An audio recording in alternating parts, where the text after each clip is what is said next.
everyone. So today I'm going to show you how to use my Amish yarn swift that my dad and I made to make some yarn cakes. I want to take that Premier cotton linen blend that I used, or that I ordered from Premier, to make a sweater, and I'm going to cake it up today so that I can actually begin working on the sweater. So what I have here are the two pieces that are the base of the yarn swift.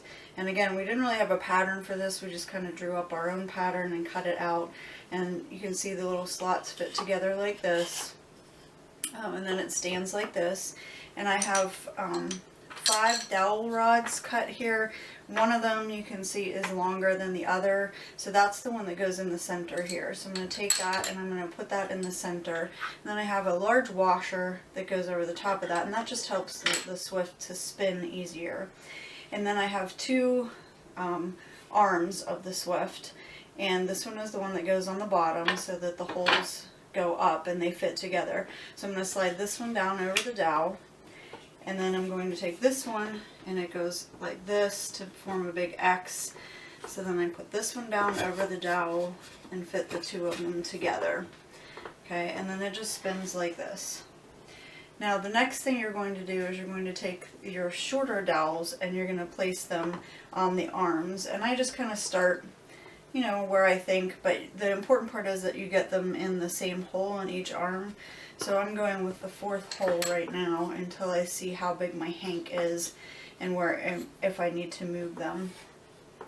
So put all 4 of those in, and now I'm ready to take my hank of yarn and put it in a circle around the yarn swift.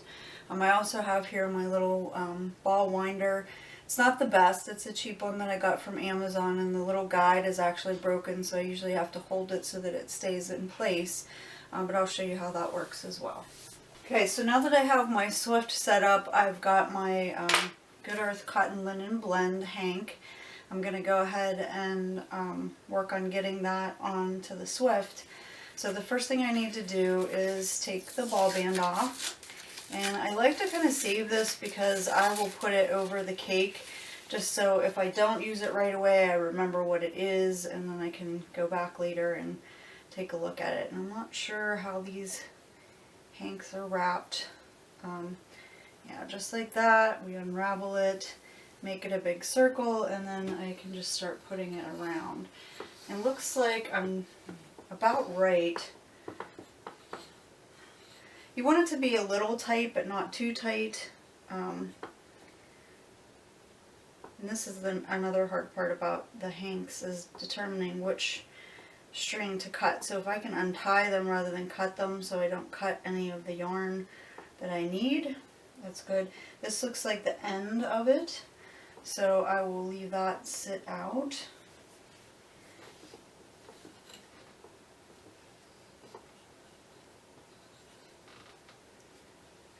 Find where this is. There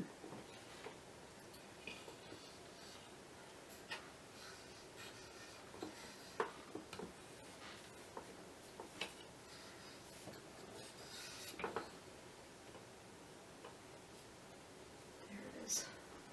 There's a little tie on the inside here. So I'm going to untie this and take this off, and then we'll be ready to wind it into a cake. That looks like the actual end of the hank there. So put it there, and now we're going to take the yarn and feed it through the ball winder.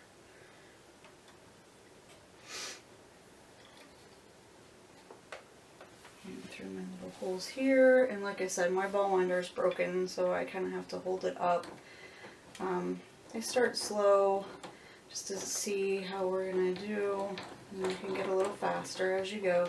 And you'll see the yarn just pulls nicely off of the swift onto the cake.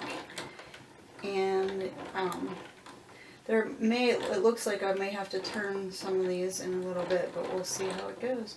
So yeah, you just keep winding until you have a nice cake of yarn. My ball winder was a little noisy.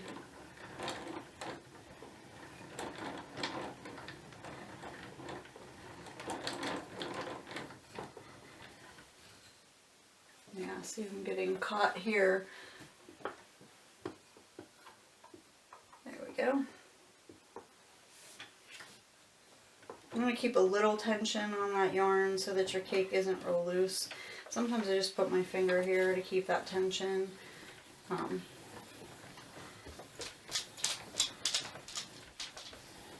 Sorry, my dog likes to come in and out to her doggy door whenever she can. I leave it open today because it's a little nicer outside and she likes to be out.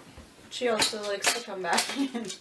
She runs in and out of that door a lot of times during the day, so you'll hear it. Sorry about that.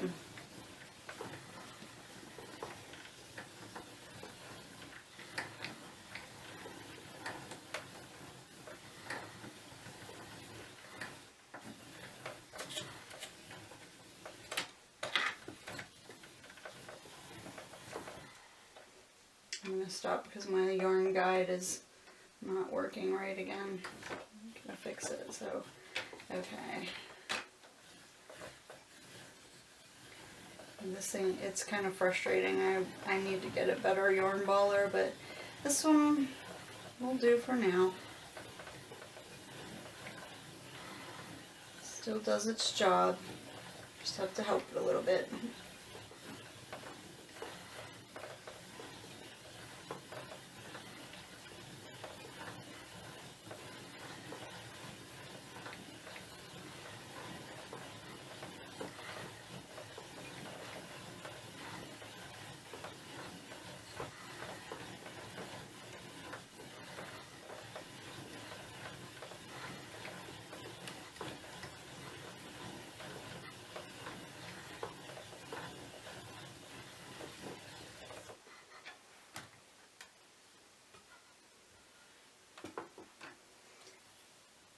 Change positions here. My hand was getting tired.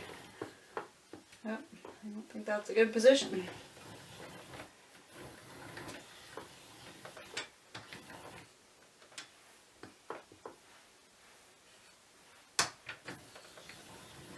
I usually have this sitting a little further away from the ball winder so it doesn't get caught like that, but I would needed to fit it all in the frame, so to be careful not to get going too fast because then things can get wound not so correctly on the ball winder.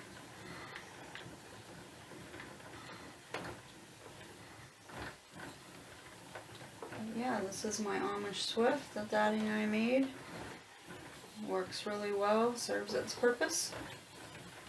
I like it because it folds up nice and small and I can just store it away and only get it out when I need it. And I don't buy too many yarns and hanks. Most of the yarns I get are already wound in skeins, but whenever I do have a hank, I like to use this method to wind it up in a ball.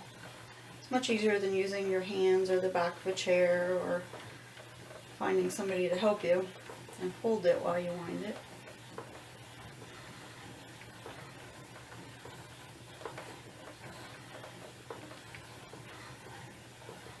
And quite frankly, I think it's satisfying to watch it.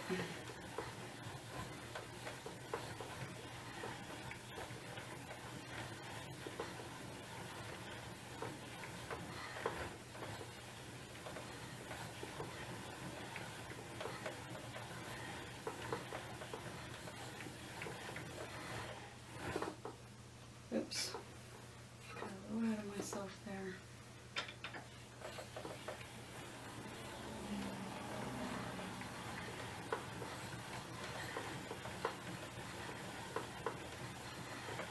Getting down, just about done with this hank. And I have 3 more that I need to wind.